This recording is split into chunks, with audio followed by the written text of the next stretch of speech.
The Xperia L2 is one of Sony's latest and most affordable Android phones. In the US, it is priced at just $250 unlocked, and that gets you a large display, fingerprint scanner and a selfie camera with a super wide-angle lens. Hello guys, my name is Vic Christoph with PhoneArena, and this is our review of the Sony Xperia L2. The L2 has the typical for Sony rectangular look, and the back has a slight curve to it. It isn't the prettiest phone even at this price point, but at least it feels solid and pretty easy to hold. Its body is made of plastic with a matte finish that might fool you into thinking it was made from metal, but it's not. The hardware buttons on the side feel stable and clicky, which is nice. There is no dedicated camera button, but a quick double press on the power key will open the camera up quickly. On the back, we have the fingerprint scanner. It is pretty fast, and yes, it will work in the US, which is nice. The screen is on the large side. It's a 5.5-inch LCD display, but it has a low resolution of 720p. It isn't super sharp, and you do notice that text appears a bit pixelized, but we'd say that it is detailed enough for a phone of such a super affordable price. One downside is its bluish tint, but Sony does offer manual controls in the settings menu that help you change that.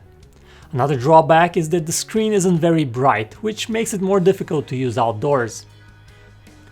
Inside, the Xperia L2 is a lower-end MediaTek processor. It does a decent job with daily performance, and it helps that the phone's interface is very light. We were also pleasantly surprised by how well the 3GB of RAM holds up for multitasking, but still don't expect this to run the heaviest and most intense games as smoothly as the higher-end phones. The camera on the Xperia L2 is okay at best, which is not a surprise given its class. Details are soft and colors could be better, especially in low light and indoors. Overall, the camera can take usable photos, but you have to take those photos when there is a lot of light and in favorable conditions. The selfie camera has an extremely wide-angle lens. This allows you to take huge group selfies with your friends. As most wide-angle cameras, there is a noticeable distortion around the corners though.